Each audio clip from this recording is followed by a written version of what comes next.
Olá, todo mundo assistindo o nosso bate-papo Carlotas. Hoje estamos aqui com um convidado muito especial que a Fabi vai apresentar para vocês daqui a pouquinho. Mas eu vou começar com aquele blá falando que Carlotas ela existe, nosso mundo de Carlotas existe para ampliar o diálogo sobre respeito, empatia, a desconstrução do perfeito, a diversidade, equidade, inclusão e tudo que cabe dentro desse guarda-chuva. Se você quiser saber mais, vai no carlotas.org, um site lindo, incrível. E a Fabi acabou de me lembrar aqui no chat de me autodescrever, que eu já tinha esquecido. Fabi, obrigada. Eu sou uma mulher branca com óculos de aros escuros, uma franja e um cabelo comprido moreno com os cabelinhos brancos já nascendo e um vestido florido. E vou passar a bola para minha chefa, para minha musa. Fala, Fabi. Oi, pessoal, sou Fabi Gutierrez, sou uma mulher cis, branca, de cabelos também embranquecendo, mas castanhos, estou com ele preso assim num coque, estou com um casaco vermelho, uma blusa branca e um colar de coração colorido, e queria dar as boas-vindas para esse papo que, como todos, a gente fala que vai ser muito especial, porque a gente só aprende, os convidados são sempre incríveis, e a gente tem o prazer de trazer Bernardo Gonzalez, que é uma pessoa transmasculina, e ele é organizador do T Mosqueteiros. Então, eu queria que ele mesmo se apresentasse, contasse um pouquinho da trajetória dele para a gente começar esse papo. Bem-vindo, Bernardo. Obrigado, gente. Vou começar também com a minha audiodescrição. Eu sou Bernardo Gonzalez, sou uma pessoa trans, branca, tenho os cabelos pretos, né, castanho escuro, tenho barba também, ainda não está embranquecendo, mas em breve. E estou vestindo a camisa do meu time, que é o T Mosqueteiros, e aí tem uma mensagem bem importante para mim, que acho que todo mundo deveria ouvir, que é por outros futebols, porque é um time de futebol, e aí nessa camisa inteira tem essa hashtag por outros futebols, que é o que a gente tenta fazer enquanto organizador de um time exclusivo para pessoas trans. Que ótimo. Bom, Bernardo, queria que você contasse um pouquinho como você montou o time, por que, né, montou o time, e quando você fala pessoas trans, eu entendo que são tanto homens, meninos, mulheres, meninas, enfim, como é que funciona essa... Não sei se tem uma mistura nos times, né? Porque normalmente a gente pensa binariamente o esporte. Esta categoria, ou esse jogo, ou esse é o time feminino e esse é o masculino. Então, me conta mais aí do T Mosqueteiros. Fechou. O T Mosqueteiros ele foi uma construção coletiva, né? O que para a gente também é bem importante, porque foram várias pessoas ali tendo as ideias, né? Então, o Gabriel, o Tato, a Jay, eu cheguei um pouco depois, mas é muito importante para a gente que ele tenha sido criado por muitas pessoas, né? E evitar essa espécie de hierarquia, que para a gente também é bem potente, né? A gente tenta ser um coletivo que se organiza à base da horizontalidade, né? Para a gente é importante se organizar dessa maneira.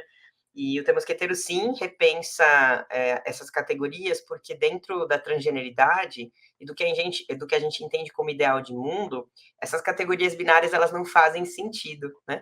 E elas não fazem sentido porque coloca a gente dentro desse espectro de binariedade. E, claro, existem pessoas transbinárias, tá? Que vão se identificar como homens, como mulheres, que vão se identificar aí como heterossexuais, mas o que a gente tenta fazer dentro do time e dentro do esporte é fazer com que estremecer de alguma maneira essas categorias, porque para a gente jogar junto é o que mais importa, né? Então a gente tem visto dentro do amadorismo cada vez mais essa mistura, e além de provocar essas tensões, é muito, muito interessante ver o comportamento de times mistos e como eles vão se comportar dentro de quadra e que tipo de cultura a gente vai colocar ali dentro, né? A gente sabe que eu, enquanto lésbica, enquanto sapatão, jogava com as meninas, era um jogo totalmente diferente de quando eu fui para jogar com homens cis gays, né? E aí eu fui aprendendo sobre esses dois mundos e chegando à conclusão de que jogar de forma mista talvez seja essa saída da cis-heteronormatividade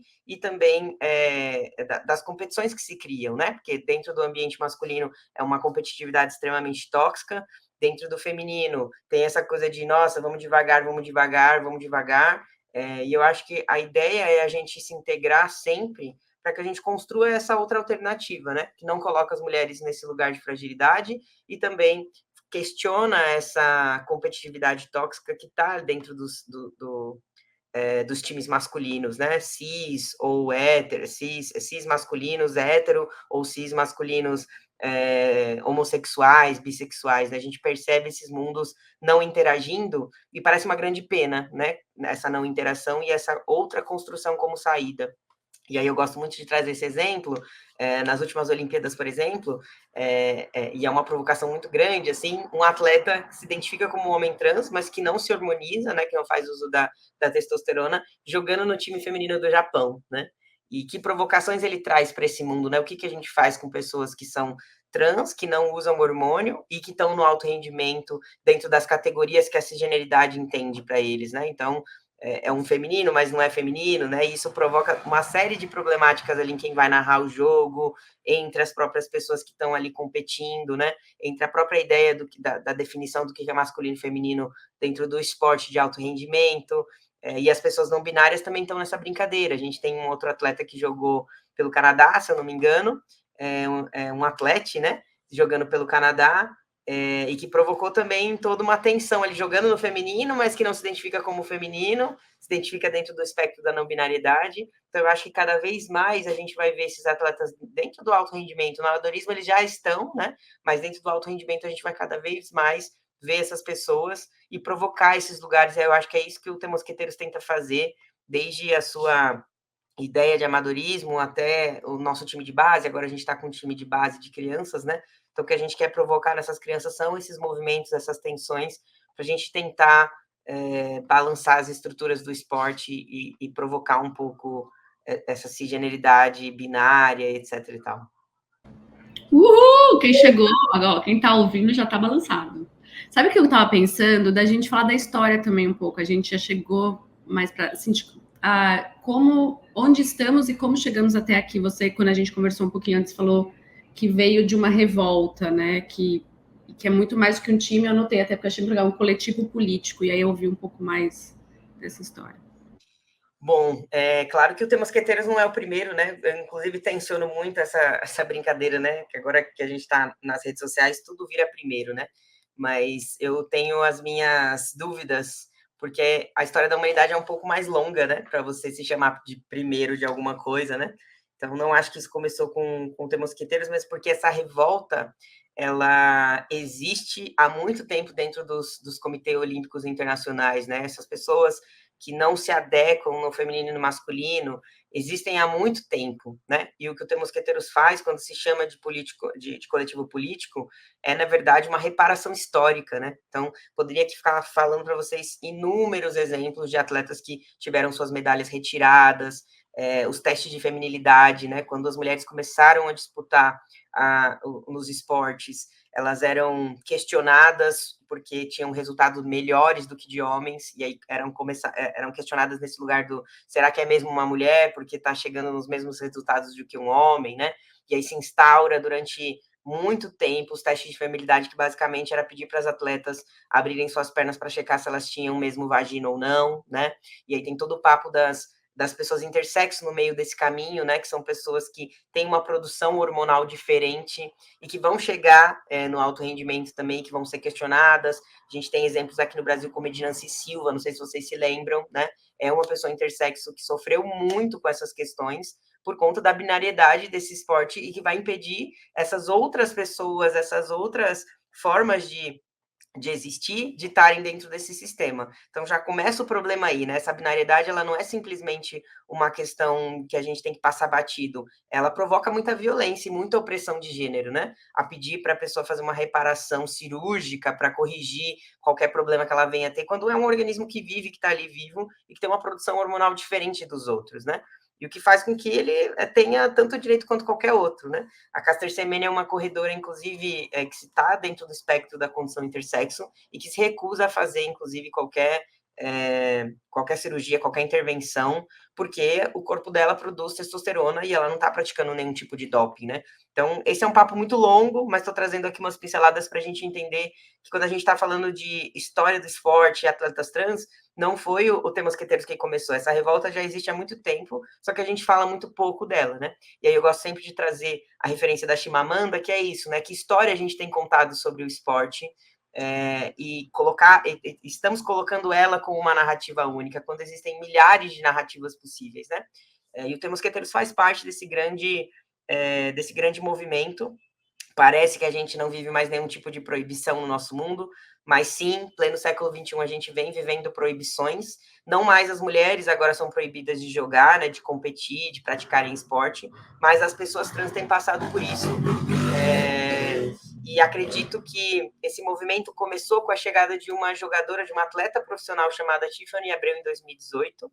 Ela chegou ao Brasil, foi contratada pelo Bauru, e isso revoltou muita gente conservadora, né, e ainda revolta, né? Então não é incomum a gente ouvir coisas do tipo: as mulheres trans são mais fortes, que absurdo elas competirem no feminino, né? E a gente vê figuras bastante conhecidas falando sobre isso no vôlei, né? Então a gente viu o Bernardinho falando besteiras em relação a isso, a gente viu Giba falando besteiras em relação a isso, e que são pessoas que não têm o menor conhecimento para falar sobre esse assunto e, obviamente, vão incorrer em muito erro, né? De dizer que a Tiffany era um homem, né? Eu vi matérias absurdas do tipo: agora os times femininos vão ser todos biônicos, né? Isso ali em 2018. E é muito interessante a gente acompanhar esse movimento histórico, porque em 2018 o papo era esse, a narrativa era essa, né? As mulheres trans são mais fortes, elas têm um negócio que eles gostam de chamar de memória muscular e que elas vão acabar com o esporte feminino no mundo, etc e tal. E aí de 2018 para cá já se passaram o quê? 18, 19, 20, 21, 22, 23, 24, são 6 anos, né? Em que não aconteceu nada do que essas fake news provocavam, né? Primeiro que o Bauru não se tornou um grande time vencedor, né? A estadia da Tiffany fez com que no máximo ele chegasse em quarto lugar, né? Nem no pódio o time do Bauru conseguiu chegar. Agora ela joga pelo Osasco e também a gente não vê, né, grandes questões. Tem a jogadora Tandara, que tem um saque muito mais veloz do que o dela e é uma mulher cisgênero, né? Então a gente percebe como existe esse movimento mesmo de fake news e de criar um pânico moral para que os atletas trans não joguem, né? E ali em 2019, um ano depois da chegada dela, da contratação dela do Bauru, começa a pipocar aqui em São Paulo esses projetos de lei que são expressamente proibitivos, né? O primeiro artigo desses projetos de lei é proibir a participação de atletas trans nas modalidades, nas categorias com as quais se identificam, né? Então, o que isso quer dizer na prática? Que as mulheres trans têm que jogar no masculino e que os homens trans têm que jogar no feminino. O que produz uma bagunça sem fim, né? Porque o que a gente vai fazer com isso, né? Ou então, pior, né? Quando a gente vai descrevendo, quando a gente vai lendo o projeto de lei, a gente percebe que eles não querem essas pessoas disputando, né? E, obviamente, esses projetos de lei, eles não ganham corpo, né, político, porque eles são essencialmente inconstitucionais, né? Eles não são projetos de lei que, se avançar, consegue avançar muito, porque você está proibindo que uma pessoa tenha o direito de ir e vir garantido, né? Independente de quem seja essa pessoa. Na prática ali, quando a gente se esse projeto ganhasse corpo e se tornasse lei, ele esbarra nessa inconstitucionalidade, né? O que não faz com que eles deixem de existir, né? Então, até ano passado, se eu não me engano, a gente vê esses projetos sendo copiados, é um copy e cole para todos os lugares. E aí o T Mosqueteiros, então, nasce dessa tentativa de dizer: olha, a gente tem que ter o direito a jogar, né? Por mais que a esmagadora maioria dos atletas e das atletas do T Mosqueteiros tenham perdido esse time, porque para você poder se tornar um atleta profissional, tem toda uma questão de idade, tem toda uma questão ali de acesso, né? Que para nós, enquanto pessoas trans dos anos 90, a gente não tinha esse acesso porque o futebol feminino, né, o esporte feminino no Brasil era uma vergonha e ainda é uma vergonha, né? Então eu não tive acesso, por exemplo, eu sempre tive essa vontade de ser jogadora de futebol, mas eu não tinha acesso nenhum, eu não tinha condição nenhuma de chegar nesses lugares, porque a gente sabia que quem chegava eram poucas, né? Então a gente vem de uma geração que já sofreu essa violência, né, e essa falta de acesso, e aí a gente segue persistindo nesse lugar que a gente não vê nenhuma política pública, nenhum caminho público sendo desenhado para que a gente veja atletas trans em qualquer modalidade esportiva, né? Então, dos olímpicos aos esportes mais mainstream, a gente não vê pessoas trans. A Tiffany e mais uma meia dúzia com ela que estão nesses lugares, porque fizeram a transição já sendo atletas profissionais, né? E aí o Mosqueteiros é, então, um levante, uma revolta política de dizer assim, olha, a gente precisa começar a falar sobre isso, né? Então, a gente faz esse movimento para acolher as pessoas, para que as nossas pessoas estejam juntas e fortes e empoderadas o suficiente, mas também está pensando essa perspectiva do tipo, em São Paulo, né? Que políticas públicas a gente vai criar, então, para atletas trans ou atletas LGBTs? Porque a gente sabe que existe Bolsa Atleta, uma política pública para Bolsa Atleta, para atletas que são cisgênero, e cadê as políticas públicas de reparação histórica para esse grupo que já é violentado, sempre foi violentado, né? E aqui, claro, estou falando de pessoas trans, mas tem toda a perspectiva de como o esporte não é aberto para receber a sexualidade dessas atletas e desses atletas, né? A gente sabe que esses atletas muitas vezes ficam dentro dos armários para poder continuar jogando, para não sofrer nenhum tipo de retaliação, né? Raras são as exceções que falam sobre a sua sexualidade abertamente.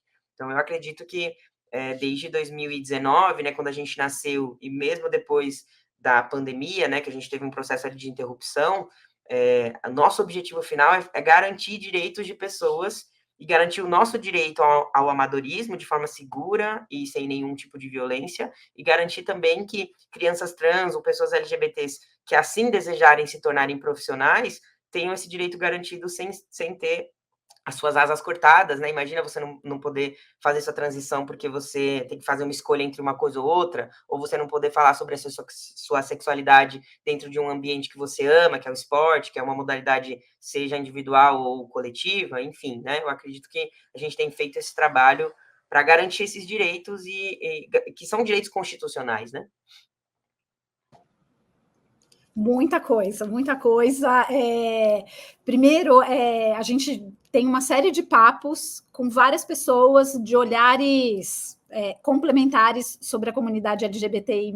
Então, né, Caio, é legal a gente depois, no bate-papo, colocar esses links ou essas referências também, porque eu acho que é um tema bastante complexo na perspectiva, né, da cis-heteronormatividade, né? Então, vamos dizer assim, para o padrãozão, traduzindo, né? O que é isso? É o padrãozão que está imposto, né? Então, o padrãozão é homem-mulher, o homem gosta da mulher e a fim de papo, né? E a mulher gosta do homem só.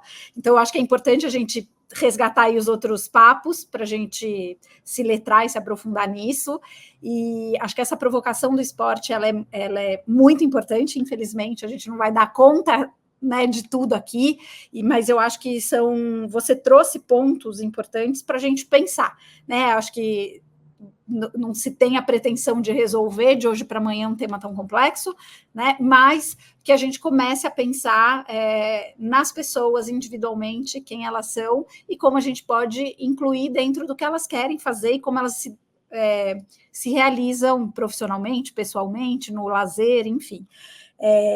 Então, eu acho muito bacana, para mim fica assim, né? A cabeça fica assim explodindo.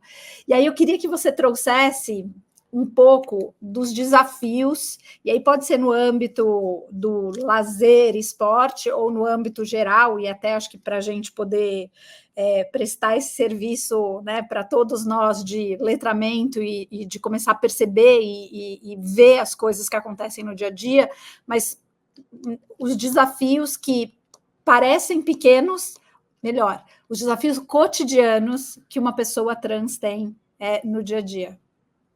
Bom, isso é muito interessante também, porque, óbvio, né, a gente não dá conta de falar sobre tudo, né, mas os desafios das pessoas trans, assim, e aí incluo todas as pessoas trans, sejam pessoas intersexo, sejam pessoas transfemininas, pessoas transmasculinas, homens trans, mulheres trans, travestis, pessoas não binárias, pessoas agênero, pessoas gênero fluido, né, quando a gente vai olhar para esse espectro, a gente percebe uma série de possibilidades de existência, né? E quando a gente está falando sobre isso, a gente não pode se esquecer de que que o Brasil é um país muito violento para essas pessoas, né? E quando a gente fala sobre violência, a gente não está falando só sobre violência física, né? As violências, elas acontecem de forma muito sutis. É óbvio que a gente também sofre dessa questão. Então, quem está morrendo no Brasil, né? Quando a gente fala assim, o Brasil é o país que mais mata pessoas trans no mundo, né?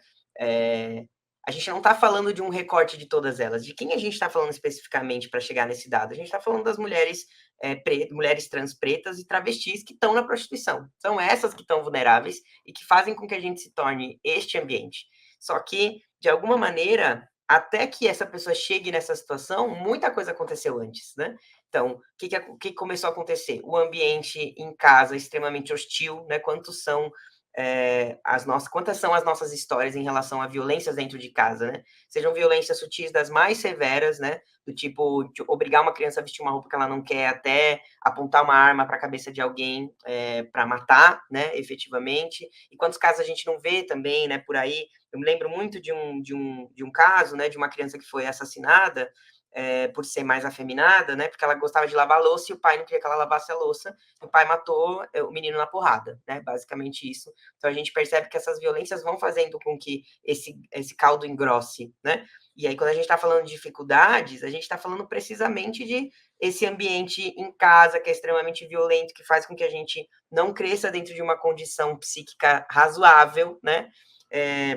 O ambiente escolar extremamente hostil. Então, a gente está falando de profissionais da educação que não têm letramento, que não sabem o que fazer, muitas vezes, né? Eu, como professor, posso falar com lugar de fala e propriedade mesmo para falar sobre isso. Saí ano passado da escola, e a escola, por exemplo, não admite que as crianças possam usar seu nome social sem autorização dos pais, o que a gente sabe que é uma lei, né? É uma resolução a nível federal que crianças e adolescentes, independente da autorização dos pais, possam usar seu nome social e serem respeitadas dessa forma. E é uma coisa tão básica, né? Porque a gente está falando de respeito à dignidade humana. Quando você impede que uma criança ou um adolescente se identifique da forma como ele quer, da forma como ele gostaria, você está impedindo um direito constitucional, né? E as escolas não têm esse letramento. E aí, se você vai indo a nível diretoria de ensino, você vai indo para instâncias mais altas para resolver o problema, a mãe ou a criança se torna aquela pessoa chata. Ela vem a pessoa chata que quer falar como a gente tem que fazer o nosso trabalho, né? Então, a gente percebe, e muitas vezes essa criança, esse adolescente não vai querer ser submetido a esse tipo de violência, ficar marcado, estigmatizado dentro da escola, né?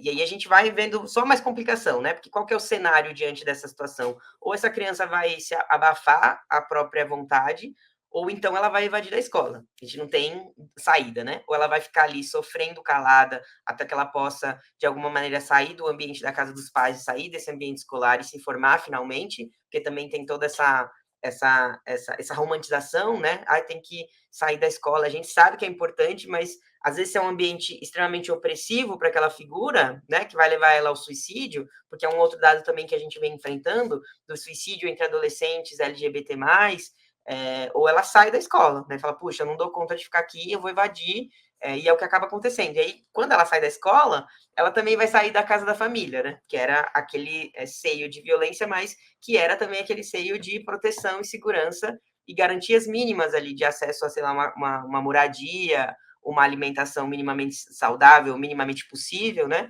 E aí essas pessoas acabam caindo na prostituição ou então indo para lugares de violência que elas vão ser submetidas nesse mundo, né? O que resulta, basicamente, nessa falta de pessoas trans nas universidades, falta das pessoas trans no ambiente de trabalho, falta de política pública, né? E quando a gente consegue, não significa que a nossa vida esteja fácil, né? Vou dar aqui um exemplo para vocês de uma coisa bem idiota, mas que para a gente perceber como esse mundo ele é construído e pautado dentro de uma cis heteronormatividade, né? Quando eu fiz a transição em 2015. Em 2015, a gente tinha que, se a gente quisesse mudar o nosso nome no registro, né, no RG, no CPF e nos outros documentos básicos, né, a gente tinha que pagar um valor, uma merreca de R$ 4.000 para advogado, né? E ainda está submetido a todo tipo de situação, né? Então, na época que eu fui consultar isso lá em 2015, era um papo assim que o advogado trazia para a gente, olha, vem por essa, você tem uma pessoa que pode te emprestar um comprovante de endereço, ou dizer que você mora com ela, porque na comarca XYZ, você vai ter muito mais dificuldade porque os juízes são muito mais conservadores, aí é melhor a gente dar esse jeitinho para você ir numa região onde o juiz já tem jurisprudência dele ter aceitado isso, né? E ainda assim correr vários riscos de pagar esses R$4.000 e o juiz falar, não vou te reconhecer, não vou reconhecer o seu direito, né? Isso aconteceu até 2018, e quem fez a transição antes de 2018 fez porque pagou, né? Fez porque foi muita luta e ficou ali no pé do juiz mesmo para ter o seu direito garantido. Depois de 2018, isso passa a acontecer dentro do cartório, né? Você vai ao cartório, e até hoje é assim, você vai ao cartório, se identifica como uma pessoa trans, você consegue fazer essa mudança. No caso das pessoas transmasculinas, acontece uma coisa muito curiosa, né? Porque eu passei a me identificar no gênero masculino, né, ali no campo sexo, que é uma outra discussão também gigantesca, porque a gente não consegue reconhecer quantas são as pessoas intersexo, porque não existe essa opção, né? Então, essas pessoas nem existem perante ao Estado, né?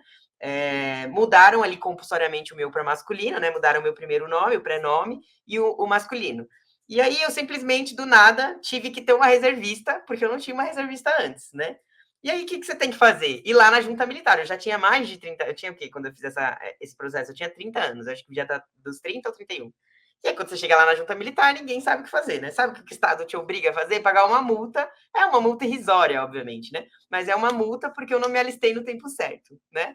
E aí você vê, assim, é uma tela azul, assim, na cabeça. Porque você fica, puxa vida, né? Tô pagando uma multa pro Estado porque antes eu não podia fazer isso e agora eu posso. E agora eu sou obrigada a ter reservista. Enfim, né? Só um exemplo para vocês verem como essa complexidade vai existir, né? Fora os cadastros, assim, tem cadastro que até hoje está com o Bianca ainda, que é o meu nome de batismo, né? Meu nome ali de registro. E aí é todo tipo de constrangimento e situação engraçada que a gente passa por ter vivido essas duas identidades, né? E para mim, Bernardo, não é um problema falar dessa perspectiva, né? Diferente de muitas pessoas trans, e claro, né? O movimento é complexo. Para mim, nunca é um problema falar sobre a pessoa que eu fui, porque eu sou essas duas pessoas. Eu coexisto dentro dessas duas personalidades, né? Dentro dessas duas identidades. Eu vivi como Bianca durante 25 anos e agora há 7, 8 anos que vivo como Bernardo, né? Então, acredito que a gente quebrar um pouco dessa lógica também cisnormativa é a gente assumir que, poxa, nosso corpo é diferente, nossa história é diferente, a gente sim teve 2 nomes, sim, a gente pode escolher o nosso nome depois de adulto, e tá tudo bem, né? Não deveria ser um lugar de violência, deveria ser um lugar de possibilidade, né? E é o que hoje eu acredito que deveria acontecer com as crianças. Poxa, seria tão mais legal se as crianças pudessem escolher essa fluidez, porque a criança, e a gente não nasce absolutamente nada, né? A gente não nasce homem, mulher, cis, hétero, ou trans. A gente faz, de alguma maneira, a gente cresce e vai se identificando com esses lugares a partir da perspectiva social, né? Então, eu, quando criança, olhava e falava, puxa, não quero vestir um vestido, puxa, não me identifico dessa maneira aqui, dentro desse espectro da feminilidade, não gostaria de ser dessa forma, e sim, quero gostar dessas outras coisas e me identifico com o masculino, me identifico mais com roupas masculinas e gosto de futebol, não que futebol seja uma coisa masculina, mas essa fluidez deveria ser possível, né? E a gente sabe que a gente não chegou nesse mundo ainda, a gente ainda está muito nesse mundo das divisões, do rosa e do azul, o bendito chá revelação, que agora, né, virou uma coisa assim,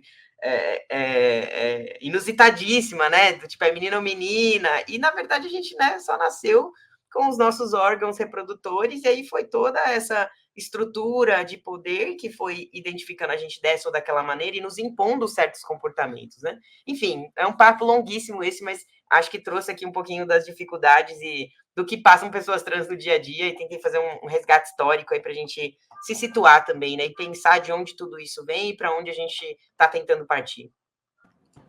Bernardo, fico pensando assim, você traz com muita tranquilidade, com muita paz, tudo isso que é uma coisa muito, imagino que não foi, né, tudo tranquilo, não foi, né, com esse sorriso no rosto, deve ter tido muitos desafios, e eu acho que a maior parte das histórias das pessoas, né, LGBTI+, de um modo geral, mas as pessoas trans, com certeza, passam por isso, né, mas eu fico pensando na tua transição, você falou que foi por volta de 25 anos, assim, foi, não sei se tardia, mas talvez madura, né? Enfim, e a gente vê a diferença das pessoas que fazem a transição num período mais tarde da vida, que elas parece, na minha fantasia, de novo, né, porque é uma fantasia do que é padrão, etc., mas parece ter assim, um pouco mais de estrutura no sentido de que conseguiu ocupar alguns lugares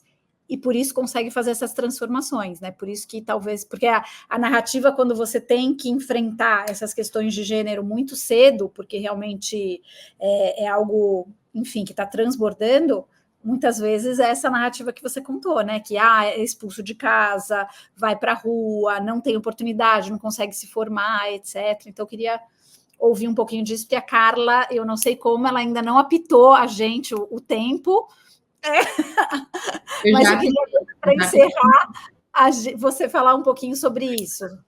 Bora, vai estourar, gente. É um tema muito complexo. Vamos lidar. Estoura, vai, segura. Tá tudo bem, né? Esse assunto a gente abre um mundo paralelo aqui, que realmente é importante, né? Sim, eu tendo a concordar contigo de que quando você tem estrutura, né? E quando a gente está falando de estrutura, eu estou falando sim, né? De estrutura não só psíquica, mas estrutura material, né? Quando você tem uma casa, quando você não mora mais na casa dos seus pais, quando você consegue se sustentar, quando você tem condições mesmo de não depender de mais absolutamente ninguém, essa transição ela é muito facilitada, né? E quando você não tem, quando você depende ainda, quando você mora sob o teto das pessoas que te geraram ou sob o teto das pessoas que cuidam de você, você vai ter essa dificuldade, né? E pode ser um processo super tranquilo, da família falar, putz, vamos embora, vamos fazer isso juntos, e a gente sabe que hoje já existem famílias que assumem isso, que vão dar conta disso, né? O próprio Tem Mosqueteiros de Base é um pouco sobre isso, né? Dessas famílias, e é bonito de ver, né? Um pai falando para sua criança trans ali, para Yara, vai filha, vai princesa, isso, pega a bola aqui, que genial que é isso, né? Quando um pai, dentro desse espectro que a gente espera de não aceitação,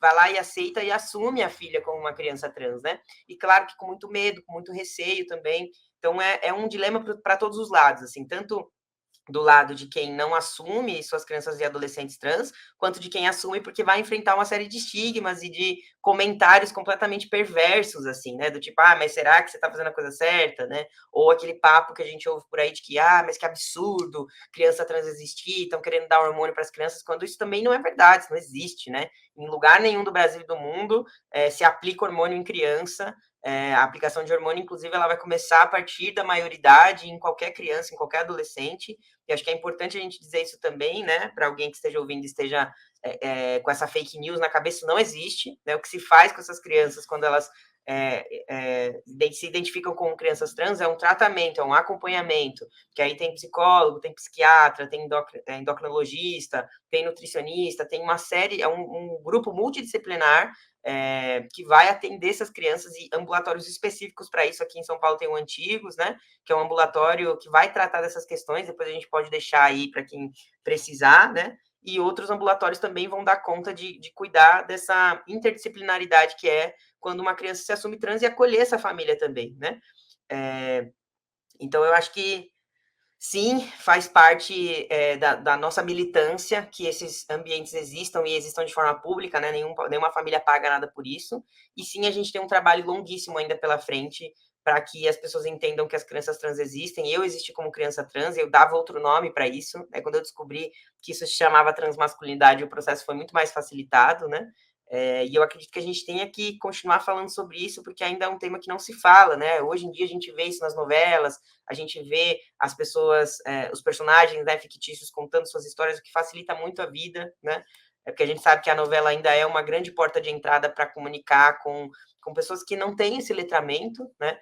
Mas eu acredito que a militância social, e é por isso que a gente faz isso via futebol, mas o nosso trabalho é muito maior do que isso, é o caminho para a gente construir esse outro mundo, e é o que eu acredito, assim, eu acredito fielmente de que a gente tem que construir esse outro mundo fora dessa presepada toda do Pink Money, fora desse espectro capitalista, fora desse ambiente binário, racista, colonial, né? Porque a gente sabe que essas intersecções vão se encontrar em algum momento, e a gente tem que acreditar na possibilidade de outro mundo, que é um mundo mais equânime, que é um mundo em que as pessoas são aceitas como elas são, e que se elas mudarem de ideia, tá tudo bem também, né? Porque quem somos nós? A gente muda de ideia o tempo inteiro, né? E se não mudar de ideia também tá massa, porque eu acredito que a gente está aqui para também ser feliz, né? A gente está aqui também para ter a oportunidade, o direito à felicidade, à alegria, e a gente sabe que o direito à alegria, à felicidade, à materialidade não é ainda um direito garantido para as pessoas trans. Então, é por isso que eu faço esse trabalho aqui e acredito que a gente faça esse trabalho de alguma maneira conjunto também para garantir que a gente possa existir de uma maneira feliz. Foi essa a minha intenção quando eu fiz a transição e segue sendo a minha intenção pós-transição, e por isso falo dessa perspectiva, apesar de violenta, com muita tranquilidade, né? Hoje eu cheguei num lugar de alegria e de felicidade que só eu sei o quanto eu batalhei para ter esse lugar, né? E o quanto eu gostaria que eu não precisasse batalhar, que ele fosse um lugar garantido perante a Constituição, perante a sociedade, e que a gente pudesse fazer isso de uma maneira mais tranquila, porque, afinal de contas, a gente não está fazendo nada demais, né? Com absolutamente ninguém, assim. Muito obrigada, arrasou. Queria agradecer demais a tua participação, compartilhar a tua história. Então, obrigada. A gente vai deixar várias coisas, né, cá para acho que a gente se letrar também e as pessoas que ouvirem poderem pesquisar mais. Não sei, mais do Bernardo, do time. Desculpa, chefe, fala aí. Não, é só isso, agradecer demais. Só isso. Não, eu só falar que valeu esses 5 minutos que a gente gastou a mais aqui, porque eu já tinha feito essa conexão, mas ela não estava tão na superfície para mim, que é a luta da diversidade, equidade e inclusão, é uma luta pela felicidade, né? Eu tô tão desesperançosa ultimamente, e é isso era o que eu precisava ouvir, Bernardo, sério. Não, total, é muito isso, assim, acho que a gente está buscando o direito de existir de forma digna, plena e feliz, e deveria ser o que a gente tem, mas não tem, né? Então, é isso, assim, eu acho que as pessoas pretas, quando elas estão lutando contra o racismo, no fim, elas estão lutando pelo direito de ser feliz, as pessoas trans, as mulheres, né? Quando a gente fala em feminicídio, quando a gente fala em lesbocídio, a gente está falando sobre a luta de poder existir, poder andar na rua e poder fazer o que a gente quer, respeitando o direito das outras pessoas, né? Porque não é a barbárie, né? Muita gente fala, não é a promiscuidade, a barbárie. Pelo contrário, né? As pessoas LGBTs e as pessoas pretas, as mulheres, elas estão muito conscientes do seu processo. É uma luta pelo direito de existir, pelo direito de poder estar aqui nesse mundo sem medo, né? Acho que no fim é isso. É isso. Vamos encerrar. Muito obrigada. Obrigada a quem nos ouviu até aqui. E é isso. Beijo.